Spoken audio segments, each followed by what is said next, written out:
Ok, donc bonjour les amis et bienvenue dans cette vidéo où je voudrais vous parler d'un sujet très important.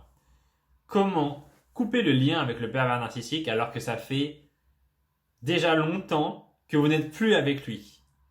Tout à l'heure, j'étais en coaching avec une personne qui me disait, voilà, Romain, j'ai été 31 ans en relation avec un pervers narcissique et ça fait déjà 2 ans que je me suis séparé de lui, mais je vis encore en fonction de ce qu'il pourrait penser de moi. Je suis toujours en synchronicité. C'est-à-dire que lorsque je fais quelque chose, je me demande ce que le pervers narcissique va penser de moi. Et cette femme me disait que même elle voulait se mettre avec un homme, elle se mettait en couple avec un homme, et qu'elle ne se sentait pas bien avec cet homme parce qu'elle pensait à ce que le pervers narcissique penserait d'elle s'il savait qu'elle était avec cet homme. Et au-delà de ça, ils étaient séparés depuis 2 ans.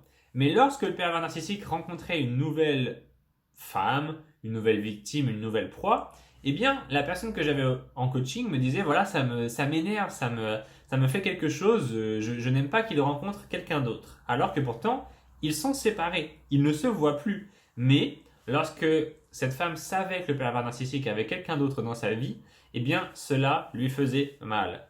Et donc, dans cette vidéo, nous allons ensemble découvrir comment faire dans cette situation. Donc, à toi, la personne que j'ai eue en coaching, je te dédicace évidemment à cette vidéo et bien sûr, je la dédie aussi à toutes les personnes qui vont se reconnaître dans cette situation. Ok? Donc, comment faire si ça fait très longtemps, si vous avez été comme ça en relation très longtemps avec un pervers narcissique? Il y a quelque chose que cette femme m'a dit qui était très important. Elle m'a dit, voilà, j'ai été 31 ans en relation avec le pervers narcissique et en fait, je n'ai jamais appris à vivre seul. J'ai toujours été j'ai toujours été entouré. Au début, elle était entourée de sa famille, et après, elle a rapidement rencontré son pervers narcissique. Son pervers narcissique. C'est une rencontre qui est rapide, du coup. C'est quelque chose qui vraiment est arrivé très rapidement dans sa jeunesse, et donc elle n'a pas eu le temps d'être seule. Ok? Et maintenant, ce qui se passe, c'est que donc, elle a bien fini la rupture avec son pervers narcissique au niveau physique, mais au niveau psychique, elle est encore attachée à lui. Et donc, j'étais au téléphone avec cette femme et elle n'a pas vu le magnifique dessin que j'ai fait, mais j'ai fait un magnifique dessin pour essayer d'expliquer cette situation. Ok? Voici mon dessin. Donc, comme vous le voyez, j'ai bien fait de ne pas devenir un artiste puisque mon dessin n'est pas très beau. Ok, je vais vous expliquer ce que veut dire mon dessin. Ok, donc ça, les flèches, c'est de l'énergie. Ok, les flèches donnent de l'énergie. Et je lui ai dit, ça, c'est toi. Ok, enfin, moi j'ai fait un dessin pour montrer que ça, c'est elle. Ok, et que ce qui se passe, c'est qu'elle envoyait de l'énergie psychique au pervers narcissique. Elle pensait toujours à lui, elle se demandait ce qu'il faisait, etc. Elle a envoyé de l'énergie psychique au pervers narcissique. Et je lui ai dit, voilà ce qu'il faut que tu fasses. Il faut que tu arrêtes d'envoyer de l'énergie psychique au pervers narcissique et il faut que tu remettes cette énergie sur toi. Et une fois que tu auras remis cette énergie sur toi, tu pourras la mettre où tu veux. Tu pourras la mettre sur ton travail, tu pourras la mettre sur ta famille, tu pourras la mettre sur tes amis, etc. Mais d'abord, tu dois arrêter d'envoyer de l'énergie psychique au pervers narcissique. Donc, j'ai symbolisé l'énergie envoyée au pervers narcissique par une flèche. Et j'ai symbolisé le fait d'arrêter par des traits, ok? Des traits qui disent on arrête d'envoyer de l'énergie psychique au pervers narcissique. Et on met toute l'énergie sur soi. On met toute l'énergie sur soi. Et ça, c'est très difficile. C'est très difficile quand on est encore attaché au pervers narcissique parce qu'on n'a pas l'appétit pour ça. Ok?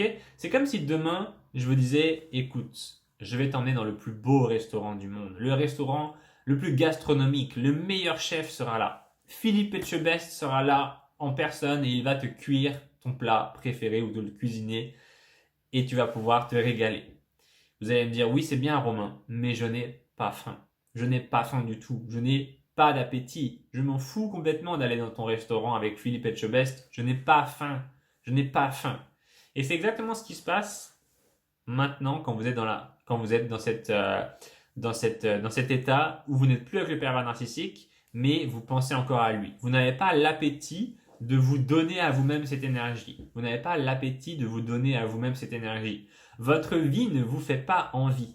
Votre vie, investir dans votre vie ne vous fait pas envie. Et je vais vous expliquer pourquoi. Votre vie maintenant tout de suite ne vous fait pas envie parce que vous ne l'avez pas suffisamment nourrie. Ok? Votre vie, vous ne l'avez pas suffisamment nourrie. Et donc tout l'enjeu va être de nourrir votre vie et de créer une vie intéressante et que vous avez envie de vivre. Ok? Ce qui se passe, c'est que pour l'instant, vous êtes dans un désert. Il n'y a rien.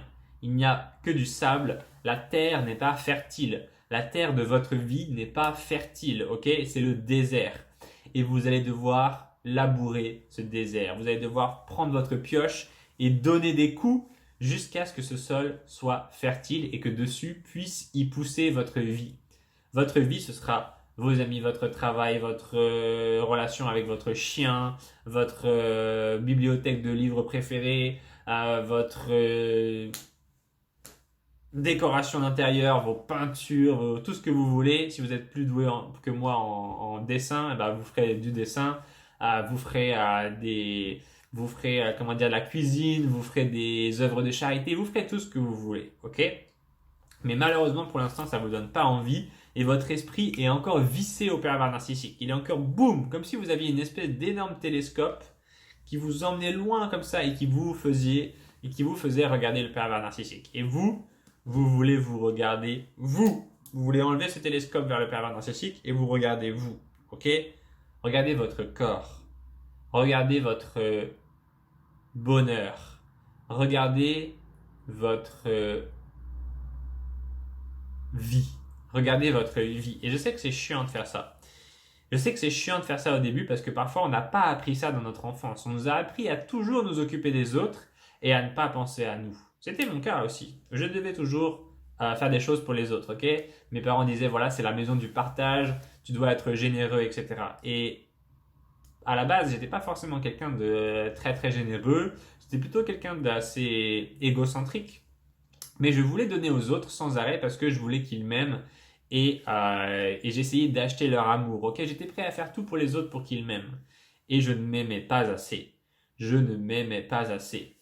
Parce que je ne m'acceptais pas. Je n'acceptais pas mon corps. Je n'acceptais pas ma personnalité. Je n'étais pas en paix avec moi-même. Et donc j'étais sans arrêt en train de regarder ailleurs et l'herbe je trouvais que l'herbe était plus verte ailleurs. Je me disais tout le temps, j'aimerais bien avoir telle chose que telle personne possède, ou j'aimerais bien être comme telle personne, j'aimerais bien pouvoir être ci, être ça. Et en fait, j'arrêtais pas d'envier les autres et je ne nourrissais pas la personne que j'étais. Je ne nourrissais pas la personne que j'étais. Je ne faisais pas attention à moi. Et puis, un jour, je me suis accepté. Je me suis regardé en face et c'était dur. Je n'aimais pas ce que je voyais. Je n'aimais pas la personne que j'étais. Je ne l'aimais pas. Je ne m'aimais pas. Je ne m'aimais vraiment pas. Ok? Je ne m'aimais pas. Et puis, un jour, j'ai décidé de travailler sur moi. Ok? J'ai décidé de travailler sur moi. Et maintenant, tout de suite, je vais vous mettre une belle photo. Je vais vous mettre une photo d'une sculpture que je trouve magnifique. C'est une sculpture d'une personne qui se taille elle-même. Normalement, il y a un homme et une femme qui se taillent elle-même. Vous voyez qu'on voit le dessus de la personne qui s'est taillée, qui a été taillée par la personne elle-même, et le bas qui n'est pas encore taillé. Et cette image reflète exactement ce que l'on veut faire. Ok? C'est tailler sa vie, tailler notre existence pour que elle soit appétissante et qu'on n'ait qu'une envie, c'est de se lever tous les matins et de vivre notre vie. Et je vais vous expliquer le secret que personne ne dit sur cela. Ok? Sur pourquoi est-ce que certaines personnes aiment leur vie et que certaines personnes n'aiment pas leur vie. Et pourquoi est-ce que certaines personnes tombent sans arrêt sur des relations toxiques et pourquoi est-ce que certaines personnes n'en tombent pas dessus. Ok? Parce que quand on tombe souvent dans des relations toxiques, ce qui se passe, c'est qu'on court après un mirage. On court après l'illusion que la vie avec l'autre va supprimer les malheurs de notre vie solitaire. On court après une image et une espèce de chimère qui nous fait croire que l'autre va supprimer tous nos problèmes. Et la réalité, c'est que ce n'est pas le cas. La réalité, c'est que la seule personne qui peut résoudre vos problèmes, c'est vous. Et l'herbe n'est pas plus verte ailleurs. L'herbe est plus verte là où vous l'arrosez. L'herbe est plus verte là où vous l'arrosez. C'est rigolo parce que je suis entouré d'herbe autour de moi, c'est pas vraiment. Enfin, c'est pas. C'est pas une espèce de. C'est un espèce de végétal, mais bref, je viens de penser à ça maintenant que je fais la vidéo, mais bon, à la rigueur, on s'en fout un petit peu, mais cette herbe est bien verte, ok? Cette nature luxuriante est bien verte, ok? Et l'herbe est plus verte là où on l'arrose. Et donc, si aujourd'hui vous n'aimez pas votre vie et que vous avez du mal à vivre seul, c'est parce que vous n'avez pas suffisamment arrosé votre vie. C'est parce que vous n'avez pas suffisamment arrosé votre vie. Vous devez l'arroser. Vous devez investir dedans. Vous devez prendre l'image que vous avez vue et tailler comme ça dans la pierre votre vie. Si votre vie est belle à vivre, vous ne croirez pas en les chimères et en les promesses d'un pervers narcissique qui vous dira « Viens avec moi, tu verras, tout va s'arranger, tout va s'améliorer. Auprès de moi, tu n'auras pas de problème. Auprès de moi, tu ne souffriras pas. » La vie n'est pas faite ainsi. La vie est faite que des fois, c'est chiant. Et des fois, c'est bien. Et des fois, on s'ennuie. Et des fois, on s'ennuie pas. Et des fois, on a du plaisir. Et des fois, on a de la douleur. Et on ne peut rien y faire. Ce sera toujours comme ça. Arroser sa vie, c'est aussi définir qu'est-ce qui vous vraiment vous fait plaisir. Je vais vous raconter une anecdote. Le soir, je joue à un jeu vidéo qui s'appelle Maple Story, qui est un jeu relativement débile. Ok, c'est un jeu où il n'y a pas vraiment de but à part avoir un personnage, tuer des monstres et monter de niveau. Et ce jeu est extrêmement répétitif. Et il y a, on va dire qu'une seule mécanique dans ce jeu, c'est tuer des monstres, monter de niveau, devenir plus fort et ainsi de suite. Il n'y a vraiment pas du tout à réfléchir à ce jeu. Et il y a des moments dans ma vie où je me suis empêché de jouer à ce jeu parce que je me jugeais moi-même et que je me disais mais ce jeu est vraiment complètement débile. Je disais même pas aux gens que je jouais à ce jeu en fait. Je leur disais pas parce qu'ils allaient trouver mon jeu vidéo débile. Ok, il y a des jeux qui sont très sophistiqués. Par exemple, dans les échecs, c'est très sophistiqué. Il y a beaucoup de mécaniques différentes. Il y a beaucoup d'ailleurs de joueurs qui sont des joueurs légendaires tellement ils sont bons. Et voilà, on peut passer une vie à jouer aux échecs et parfois ne même pas arriver à tout comprendre tellement c'est sophistiqué. Et pendant longtemps, je me suis empêché de jouer à Maple Story, le jeu, parce que parce que je trouvais ça débile. Je me disais, mais non, mais ça n'a aucun intérêt dans ma vie, c'est complètement débile, et bref. Et je me disais, non, il faut que je fasse des choses intelligentes. Il faut que je lise des livres, il faut que je fasse des trucs qui soient acceptés par les autres, etc. Et puis, un jour, je me suis rendu compte tout simplement que jouer à Maple Story, même si c'était débile, ça me rendait heureux en fait. J'adore jouer à ce jeu. Je pourrais y jouer des heures et des heures et des heures et des heures. Et peu importe ce que les gens pensent autour de moi. Et j'ai décidé de pas garder de jeux vidéo chez moi dans mon logement parce que je veux vraiment me concentrer sur mes vidéos et les personnes que j'ai en accompagnement et en coaching. Donc je garde pas de jeux vidéo chez moi. Donc je vais jouer à ce jeu vidéo dans un cybercafé le soir. Et puis des fois je vois les gens qui regardent mon écran comme ça et qui sont en mode mais c'est quoi son jeu là? C'est quoi ce jeu auquel il joue? Et avant je l'aurais pas fait parce que j'aurais eu honte, etc. Je vais vous montrer une image, je vais vous montrer une vidéo du jeu là. Je vais la montrer pendant la vidéo et vous verrez c'est un jeu qui a l'air assez enfantin au niveau des graphismes, etc. Et donc un jour je me suis dit j'en ai marre de réfléchir à ce que les gens pensent de moi, je veux faire ce que je veux. Et donc je joue à Maple Story dans mon cybercafé et je suis très heureux. Je suis très heureux, ok? Et ça a été pareil pendant longtemps au sujet des vidéos sur les pervers narcissiques. Certaines personnes autour de moi ne comprenaient pas que je faisais ça. J'avais des personnes qui me disaient Romain, c'est pas bien ce que tu fais, tu profites des gens qui sont victimes des pervers narcissiques pour faire ton business, etc. Et dans ma tête, je me disais, mais t'as pas compris en fait, mon but est d'aider les gens parce que moi-même j'ai été victime de pervers narcissiques. Et puis d'autres personnes me disaient tout simplement que mon business était débile puisque les pervers narcissiques n'existaient pas. Ça m'est déjà arrivé. Je me souviens d'une personne un jour qui m'a dit tu fais un boulot de merde. Dans ma tête, j'étais là, j'adore faire ce boulot. Je m'en fous de. Pourquoi vous me dites ça? À cette époque-là, je me disais pas, je m'en fous. À cette époque-là, j'étais impacté. Je me disais réellement, merde, apparemment, ce que je fais, c'est pas bien, etc. Et il faut peut-être pas que je le fasse. Et puis, encore une fois, un jour, je me suis affranchi de ça. Et si je vous parle de ma vie, c'est pas juste parce que je veux vous parler de ma vie. Je m'en fous complètement. Le but, c'est de vous faire comprendre que peut-être que vous aimez des choses et que vous vous empêchez de les faire à cause du regard des autres. Vous vous empêchez de faire certaines choses dans votre vie à cause du regard des autres. Peut-être que vous voulez vous remettre à la danse, comme quand vous étiez plus petite, mais que vous ne le faites pas parce qu'on va vous dire mais non, la danse, tu peux pas, t'es trop vieille, etc. Peut-être que vous voulez vous mettre à faire de l'art, mais que vous ne le faites pas parce que vous avez déjà essayé de faire quelques dessins et on vous a dit que c'était moche.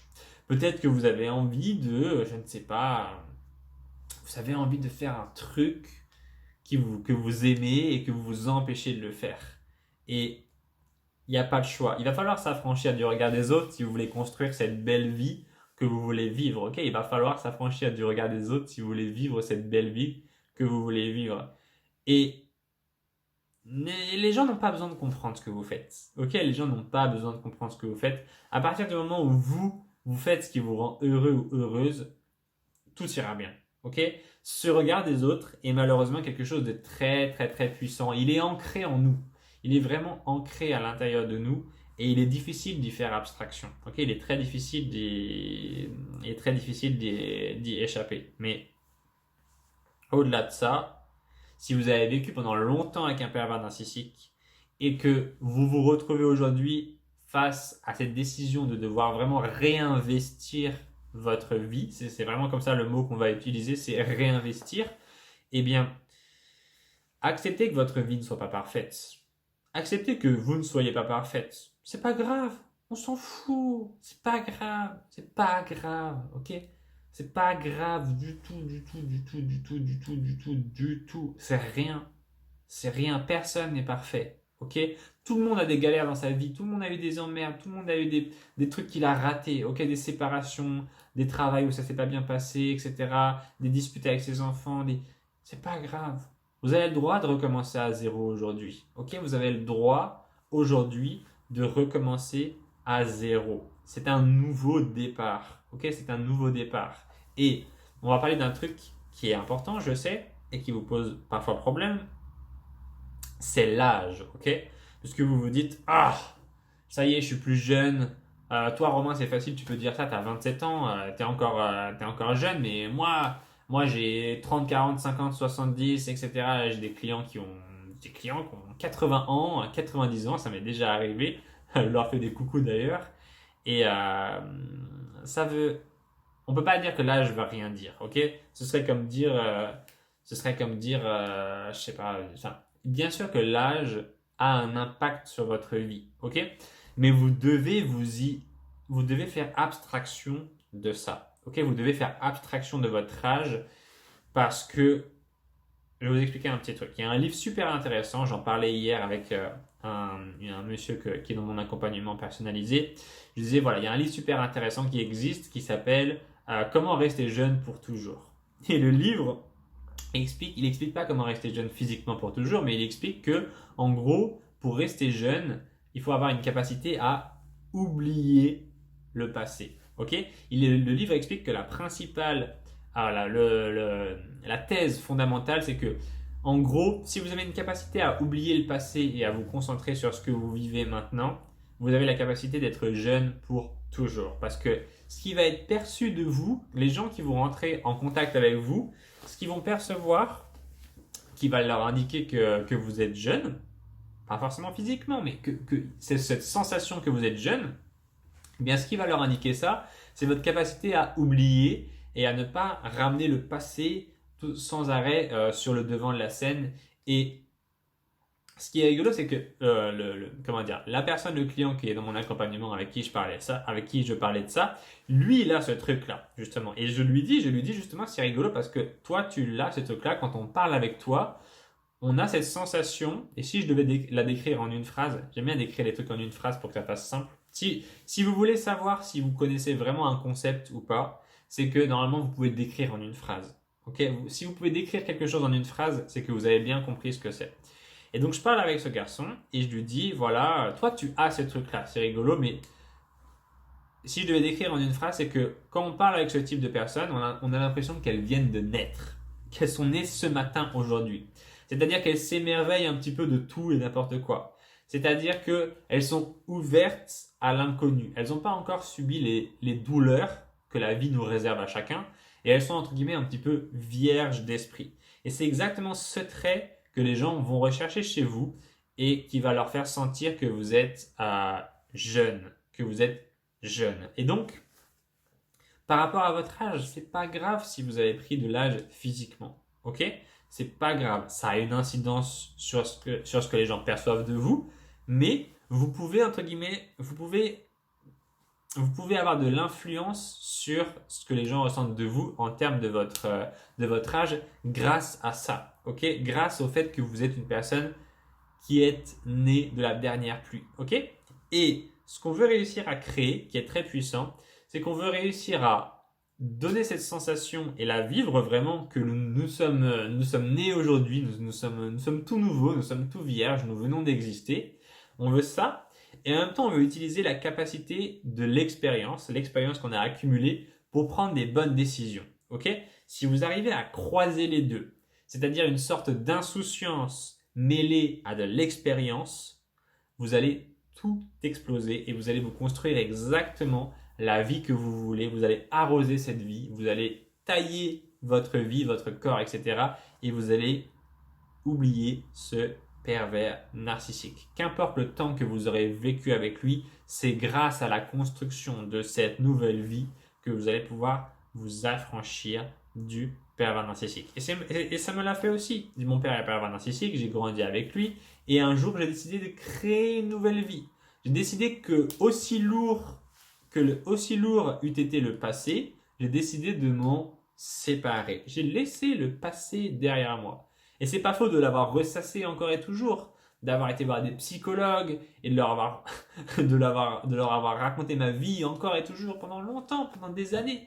Ça m'a pris très longtemps de faire ça. Ça m'a pris un temps fou de passer à autre chose, de pardonner, d'oublier, de renaître dans ma vie. Ça m'a pris un temps fou, un temps, des années, parce que j'étais têtu. Et peut-être que vous êtes têtu vous aussi, peut-être que vous êtes borné.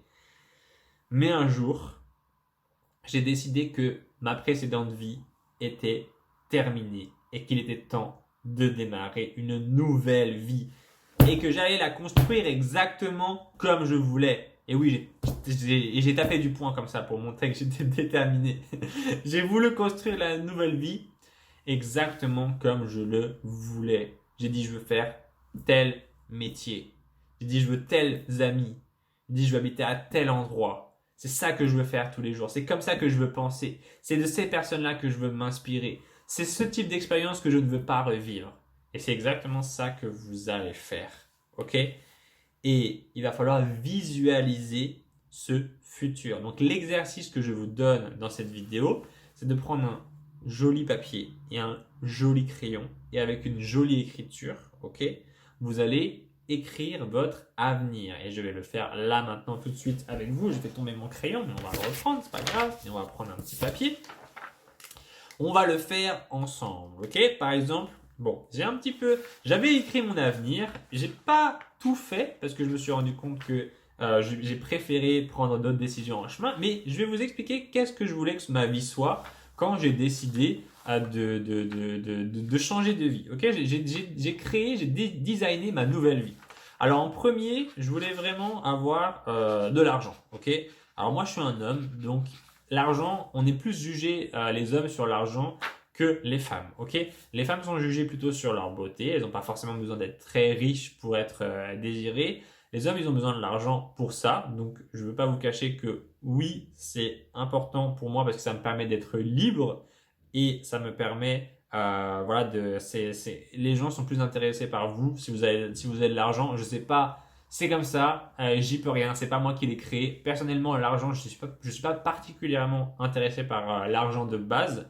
J'en ai pas besoin d'énormément personnellement, mais comment dire, mais les gens jugent là-dessus. Donc voilà, j'ai été obligé de créer cette partie-là de ma vie, de la développer pour pouvoir, comment dire, être accepté par les autres. C'est aussi simple que ça. J'ai cherché plus à avoir de l'argent pour qu'on m'accepte plutôt que de l'utiliser moi-même. Si vous regardez ma vie, si vous venez voir ma vie au quotidien, j'ai une vie relativement simple, ok? J'ai pas de Ferrari, j'ai pas de, je mange pas dans un restaurant 4 étoiles, je pars pas tous les mois aux Seychelles, etc. Je réinvestis mon argent dans mon entreprise et puis bon, par contre, j'achète beaucoup de formations, j'achète beaucoup de coaching personnellement, j'achète plein de bouquins, je paye des consultants pour qu'ils m'apprennent des trucs, etc. Bref, j'ai designé ma vie, je vous explique comment j'ai fait et je vous explique ce qu'il y a dedans. Donc je voulais des thunes, je voulais être en bonne santé. Ok, dans ma vie précédente, je prenais pas soin de ma santé, donc je voulais absolument être en bonne santé. Je voulais que mon corps ait l'air du corps de quelqu'un qui prend soin de lui et soit en bonne santé. Donc, premier point, obtenir de l'argent, j'ai réussi, je suis content. Deuxième point, être en bonne santé, j'ai réussi, je suis content. Ok, j'ai arrêté de fumer, j'ai arrêté de boire, j'ai arrêté de faire de la merde et évidemment, je me sens 50 000 fois mieux. Troisième point que j'ai voulu faire, j'ai voulu être bien entouré, avoir des bons amis. Ça, super, j'ai réussi à le faire aussi. Il n'y a pas forcément besoin d'avoir beaucoup d'amis, il faut plutôt qu'ils soient de qualité. Ok, en termes d'amitié, privilégier la qualité que la quantité. Ok, alors il y a des trucs que j'ai pas fait parce qu'ils rentraient en contradiction avec d'autres points. Ok, je voulais aller déménager, je me souviens, à Los Angeles. Je voulais vivre aux États-Unis. Je ne l'ai pas fait, tout simplement parce que j'ai rencontré des bons amis et qu'ils habitent ici en France. Moi, j'habite à Nantes, donc ils sont dans le coin. Et donc, si je vais à Los Angeles, je vais me retrouver tout seul. J'y suis allé pendant quelques semaines pour faire un test, voir à quoi ça ressemblait. C'est une super ville, mais j'étais tout seul et je veux pas perdre mes amis que j'ai ici. Je voulais pouvoir voyager et être libre. Je l'ai fait, c'était super, je continue à le faire. Là, par exemple, il y a un mois, j'étais au Danemark, j'étais à Copenhague, c'était vraiment super cool. Je voulais, un point très important dans ma vie, c'était que je voulais rencontrer des personnes intéressantes. Ok, c'était ce que j'avais designé. Je me disais, voilà, une des raisons qui va me motiver, ça va être de rencontrer des personnes intéressantes. J'étais super content aussi le mois dernier, quand je suis allé à Copenhague, de rencontrer un mentor que je suis depuis longtemps, qui fait du contenu, qui fait des vidéos aussi, un mentor qui s'appelle Tai Lopez et que j'adore, et donc je l'ai rencontré en vrai, j'ai même pu parler avec lui, j'ai même pu faire des séances de sport avec lui, donc vraiment j'ai passé quelques heures avec lui, c'était très très bien, j'étais super content. Et pourquoi est-ce que je vous raconte tout ça? Je vous raconte tout ça parce que c'est ce qu'on appelle des pourquoi, ok? Dans la vie, il faut trouver une raison pour faire les choses. Ok, il faut trouver une raison qui nous motive à avancer.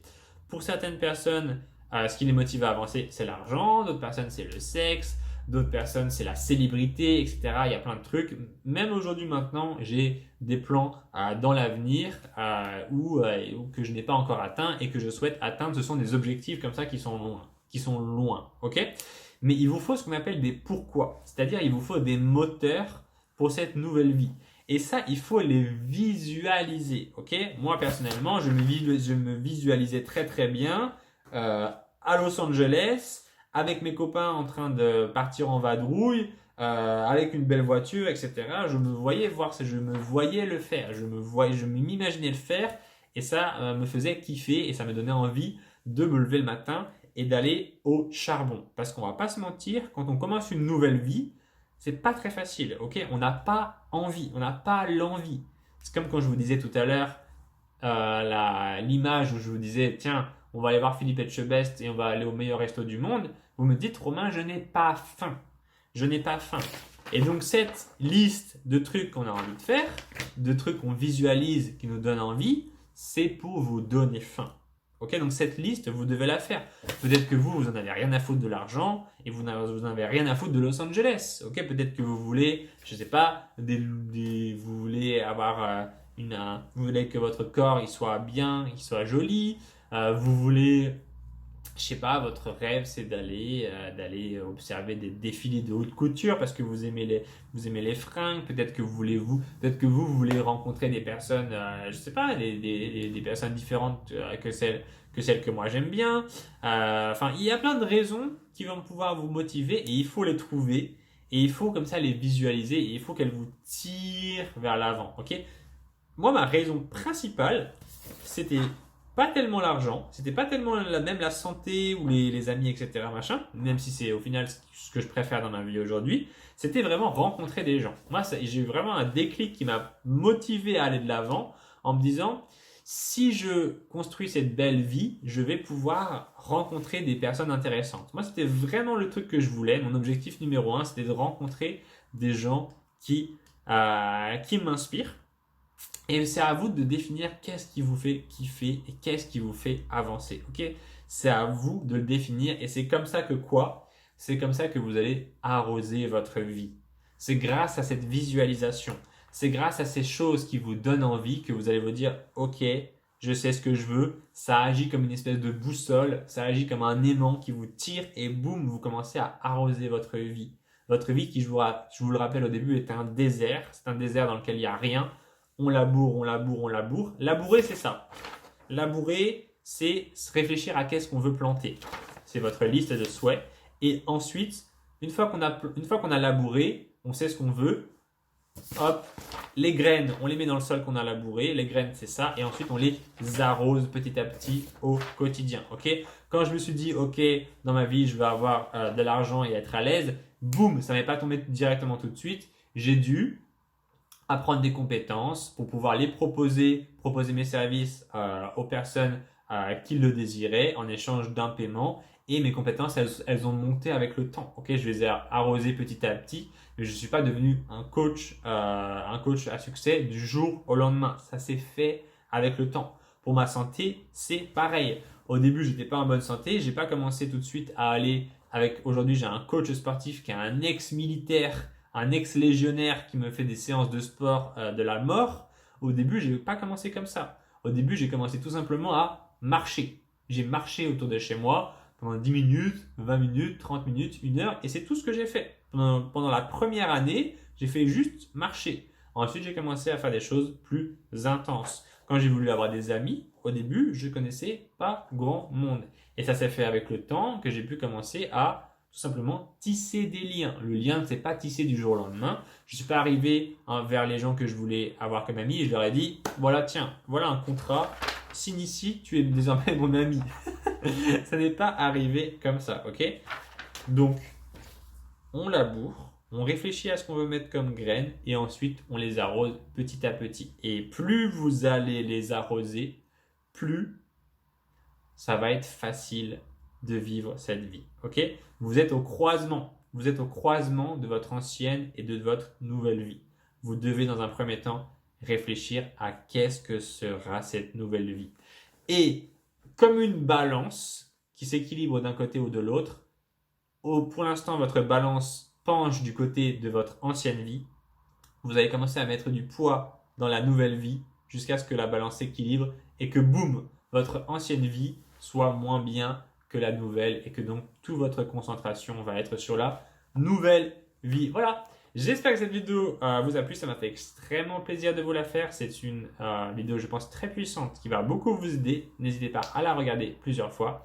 Et puis voilà, en tout cas, je vous fais plein de bisous, prenez soin de vous et appliquez tout ce que je viens de vous dire et ça va créer un vrai changement positif dans votre existence. Allez, ciao tout le monde!